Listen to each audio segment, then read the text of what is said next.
ان میں سے نمبر 1 ایران ہے۔ اگر ہم چلتے ہیں عرب سے مشرق کی طرف تو ایران ایک اعتبار سے یہ بازی لے گیا ہے پورے عالم اسلام پر۔ ان کے مذہبی عقائد، ان کی فقہ سے ہمیں جو اختلاف ہے وہ ہے اپنی جگہ پر ہے۔ آپ کو معلوم ہے میرے بارے میں کسی کو اشتباہ نہیں ہو سکتا اس اعتبار سے۔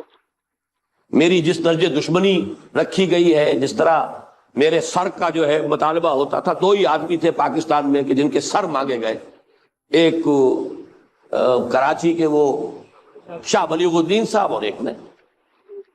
تو اس حوالے سے وہ اپنی جگہ پر اختلاف ہے، لیکن اس حقیقت کا اعتراف کیے بغیر نہیں رہا جا سکتا پورے عالم اسلام میں یہ واحد مسلمان ملک ہے جس نے بہرحال اپنی شریعت، اپنے عقائد کے مطابق ایک مذہبی انقلاب برپا کیا ہے۔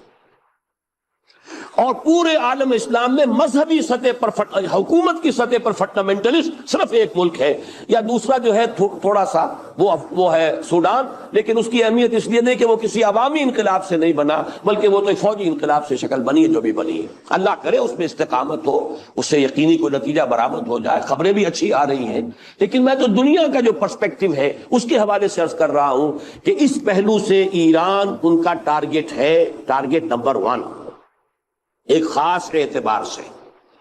ٹارگٹ نمبر 1 ایک دوسرے اعتبار سے ہم ہیں، وہ میں بعد میں عرض کروں گا۔ چونکہ حکومت کی سطح پر فنڈامنٹلزم ہے اور وہ آیا ہے ایک عوامی انقلاب کے نتیجے میں، پھر ان کے پاس تیل کی دولت ہے، اس کے خلاف اکنامک سینکشنز بھی ہو جائیں تو اگر لیبیا کھڑا ہو سکتا ہے تو بہرحال وہ بھی کھڑا ہو سکتا ہے۔ اور نقشہ وہ دنیا کو دکھا چکا ہے کہ لڑا دے ممولے کو شہباز، یہ نقشہ بھی اس نے دکھا دیا ہے۔ یہ ہے ایران کا معاملہ۔ نمبر 2 پاکستان۔ پاکستان 400 برس کی تجدیدی مساعی کا امین ہے، امانت دار ہے۔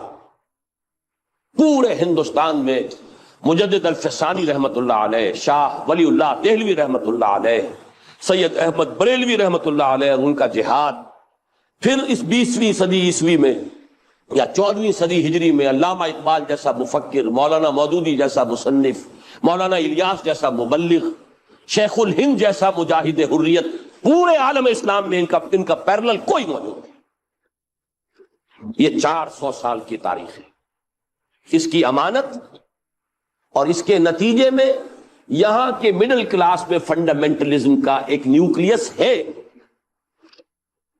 اگرچہ حکومت کی سطح پر کوئی پیش رفت نہیں ہو سکی آج تک، بلکہ اب تو پسپائی ہو رہی ہے، اب پیچھے ہٹ رہے ہیں۔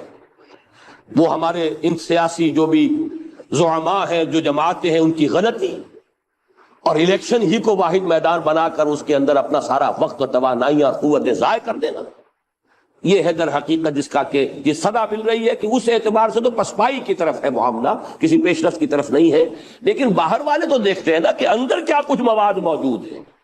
اگر مڈل کلاس میں وہ فنڈامنٹلزم کا بارود موجود ہے تو کسی بھی وقت اس کے اندر جو ہے وہ کوئی دھماکہ ہو سکتا ہے۔ دوسری بات جو ان کے لیے ایک اعتبار سے ٹارگٹ نمبر 1 ہمیں بنا رہی ہے، وہ ہمارا ایٹمک نو ہاؤ ہے۔ پورے عالم اسلام میں اور کسی کے پاس نہیں۔ اسلامی بم اگر بنے گا تو یہی بنے گا۔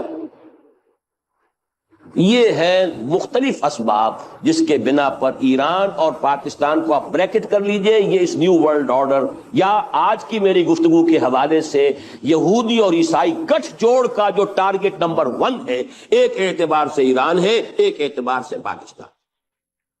ان میں سے نمبر 1 ایران ہے۔ اگر ہم چلتے ہیں عرب سے مشرق کی طرف تو ایران ایک اعتبار سے یہ بازی لے گیا ہے پورے عالم اسلام پر۔ ان کے مذہبی عقائد، ان کی فقہ سے ہمیں جو اختلاف ہے وہ ہے اپنی جگہ پر ہے۔ آپ کو معلوم ہے میرے بارے میں کسی کو اشتباہ نہیں ہو سکتا اس اعتبار سے۔ میری جس درجے دشمنی رکھی گئی ہے، جس طرح میرے سر کا جو ہے مطالبہ ہوتا تھا، 2 ہی آدمی تھے پاکستان میں کہ جن کے سر مانگے گئے، ایک کراچی کے وہ شاہ بلیغ الدین صاحب اور ایک نے۔ تو اس حوالے سے وہ اپنی جگہ پر اختلاف ہے، لیکن اس حقیقت کا اعتراف کیے بغیر نہیں رہا جا سکتا پورے عالم اسلام میں یہ واحد مسلمان ملک ہے جس نے بہرحال اپنی شریعت، اپنے عقائد کے مطابق ایک مذہبی انقلاب برپا کیا ہے۔ اور پورے عالم اسلام میں مذہبی سطح پر حکومت کی سطح پر فنڈامنٹلسٹ صرف ایک ملک ہے، یا دوسرا جو ہے تھوڑا سا وہ ہے سوڈان، لیکن اس کی اہمیت اس لیے نہیں کہ وہ کسی عوامی انقلاب سے نہیں بنا، بلکہ وہ تو فوجی انقلاب سے شکل بنی ہے جو بھی بنی ہے۔ اللہ کرے اس پہ استقامت ہو، اس سے یقینی کوئی نتیجہ برآمد ہو جائے۔ خبریں بھی اچھی آ رہی ہیں، لیکن میں تو دنیا کا جو پرسپیکٹو ہے اس کے حوالے سے عرض کر رہا ہوں کہ اس پہلو سے ایران ان کا ٹارگٹ ہے، ٹارگٹ نمبر 1 ایک خاص اعتبار سے۔ ٹارگٹ نمبر 1 ایک دوسرے اعتبار سے ہم ہیں، وہ میں بعد میں عرض کروں گا۔ چونکہ حکومت کی سطح پر فنڈامنٹلزم ہے اور وہ آیا ہے ایک عوامی انقلاب کے نتیجے میں، پھر ان کے پاس تیل کی دولت ہے، اس کے خلاف اکنامک سینکشنز بھی ہو جائیں تو اگر لیبیا کھڑا ہو سکتا ہے تو بہرحال وہ بھی کھڑا ہو سکتا ہے، اور نقشہ وہ دنیا کو دکھا چکا ہے کہ لڑا دے ممولے کو شہباز، یہ نقشہ بھی اس نے دکھا دیا ہے۔ یہ ہے ایران کا معاملہ۔ نمبر 2 پاکستان۔ پاکستان 400 برس کی تجدیدی مساعی کا امین ہے، امانت دار ہے۔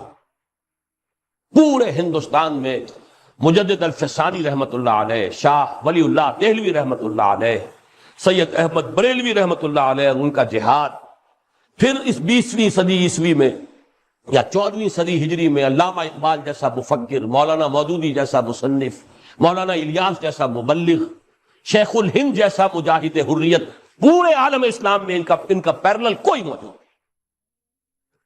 یہ 400 سال کی تاریخ ہے، اس کی امانت، اور اس کے نتیجے میں یہاں کے مڈل کلاس میں فنڈامنٹلزم کا ایک نیوکلیس ہے،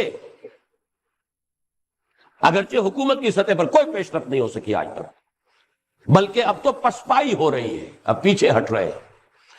وہ ہمارے ان سیاسی جو بھی زعماء ہیں، جو جماعتیں ہیں، ان کی غلطی اور الیکشن ہی کو واحد میدان بنا کر اس کے اندر اپنا سارا وقت اور توانائیاں اور قوتیں ضائع کر دینا، یہ ہے در حقیقت جس کا کہ یہ صدا مل رہی ہے کہ اس اعتبار سے تو پسپائی کی طرف ہے معاملہ، کسی پیش رفت کی طرف نہیں ہے۔ لیکن باہر والے تو دیکھتے ہیں نا کہ اندر کیا کچھ مواد موجود ہے۔ اگر مڈل کلاس میں وہ فنڈامنٹلزم کا بارود موجود ہے تو کسی بھی وقت اس کے اندر جو ہے وہ کوئی دھماکہ ہو سکتا ہے۔ دوسری بات جو ان کے لیے ایک اعتبار سے ٹارگٹ نمبر 1 ہمیں بنا رہی ہے، وہ ہمارا ایٹمک نو ہاؤ ہے۔ پورے عالم اسلام میں اور کسی کے پاس نہیں۔ اسلامی بم اگر بنے گا تو یہی بنے گا۔ یہ ہے مختلف اسباب جس کے بنا پر ایران اور پاکستان کو آپ بریکٹ کر لیجئے، یہ اس نیو ورلڈ آرڈر یا آج کی میری گفتگو کے حوالے سے یہودی اور عیسائی گٹھ جوڑ کا جو ٹارگٹ نمبر 1 ہے، ایک اعتبار سے ایران ہے، ایک اعتبار سے پاکستان۔